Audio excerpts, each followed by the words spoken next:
What if I told you you're just one tiny decision away from a completely different life?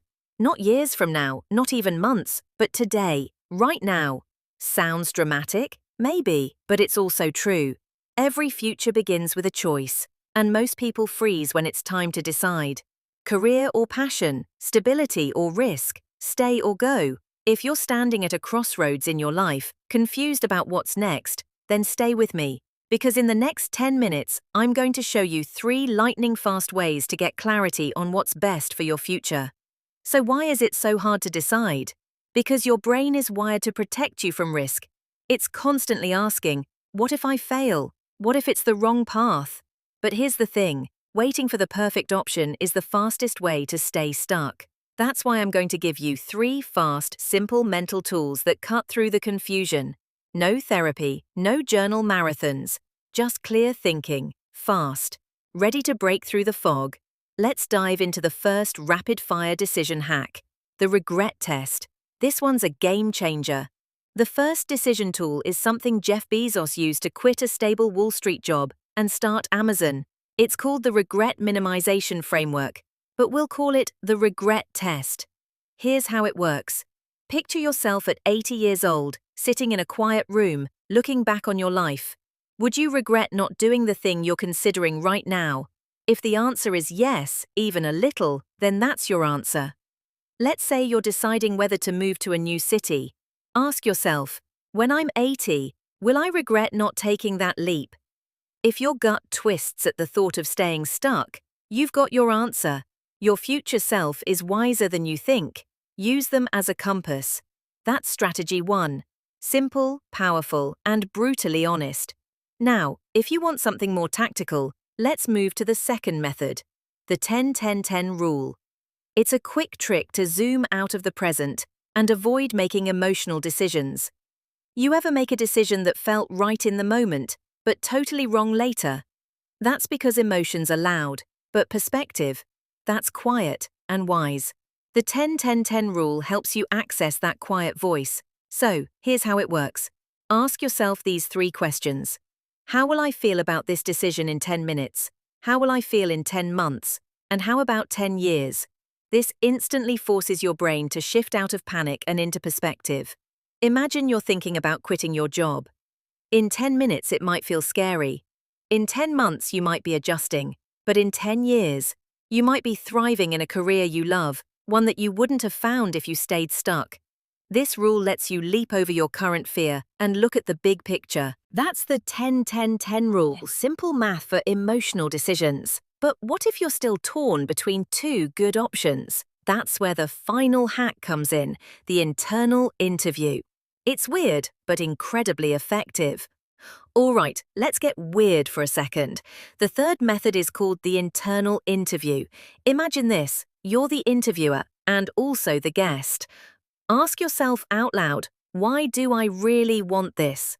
What am I afraid of? If I couldn't fail, what would I do? You'll be shocked at what comes out.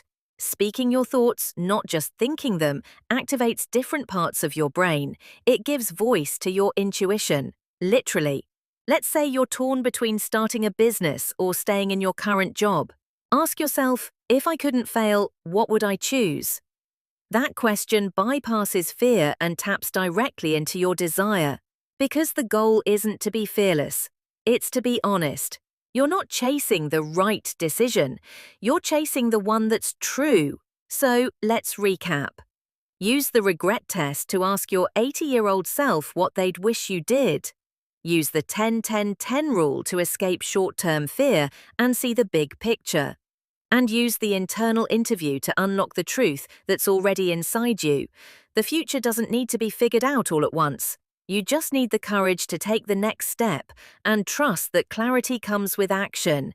If this helped, hit like, subscribe, and let me know in the comments. What decision are you trying to make right now? And hey, your future self, they're rooting for you.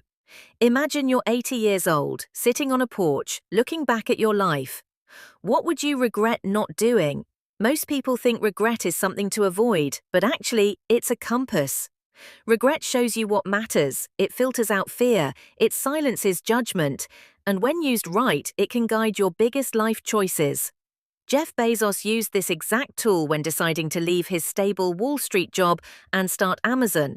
He asked, "When I'm 80, will I regret not trying this?" And just like that, he left a six-figure job and jumped into the unknown. Not because he was fearless, but because regret would have hurt more than failure. Let's try this together.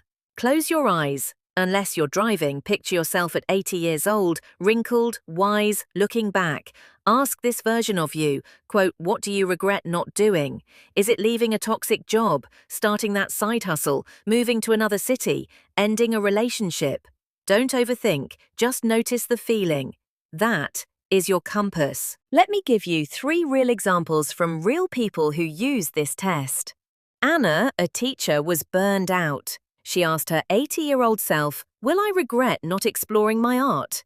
She quit, moved to a small town, and now sells her paintings full-time. Marcus stayed in a relationship for 5 years because it was comfortable. But when he did the regret test, his future self said, "You knew it wasn't right. You stayed anyway." He left and later found the partner who truly matched him. And Yasmin was scared to move abroad until her older self whispered, "Your world stayed small because fear made the decisions." She booked the flight. It changed her life. You can't always avoid regret, but you can avoid the regrets that matter most. Don't just ask, "What's smart?" Ask, "What will I wish I did?" Your 80-year-old self doesn't care about opinions, money, or what looked safe. They care about love, adventure, integrity, peace. And here's the truth. Your future self is already cheering you on. You just have to listen. That's the regret test. The problem with making decisions in the moment is we're terrible at it. Our brains are wired to avoid pain now, even if it causes chaos later. You'll stay in a job you hate just to avoid a hard conversation. You'll delay your dream because it's easier to scroll than start. Short-term feelings sabotage long-term freedom. That's where the 10-10-10 rule comes in. Ask yourself, how will I feel about this decision in 10 minutes, in 10 months, in 10 years? 10 minutes, it snaps you out of panic mode and into future mode. It's like borrowing wisdom from your future self without waiting decades. Let's take a real scenario. You're in a relationship that feels stuck. You're afraid to leave, but afraid to stay. In 10 minutes, you'll feel guilt and loneliness. In 10 months, you might still be second-guessing, but in 10 years, you'll either be free and fulfilled or still wondering, what if? That 10-year vision makes the 10-minute pain feel small. Now imagine you're considering switching careers, but you're terrified of starting over. In 10 minutes, it feels reckless. In 10 months, you're learning and growing. In 10 years, you're doing something meaningful. Fear always screams louder in the short term, but the future, that voice speaks softly and truthfully. Here's a bonus tip. After the 10-10-10 analysis, ask your gut. Logic guides, intuition confirms. After imagining 10 years forward, ask, does this feel like relief or does it feel like shrinking? Your body knows. Your nervous system reacts before your brain can explain. Trust that signal. So here's what to remember. Short-term fear is loud, but short-lived. Long-term peace is quiet, but lasting. Your emotions now are not your final truth.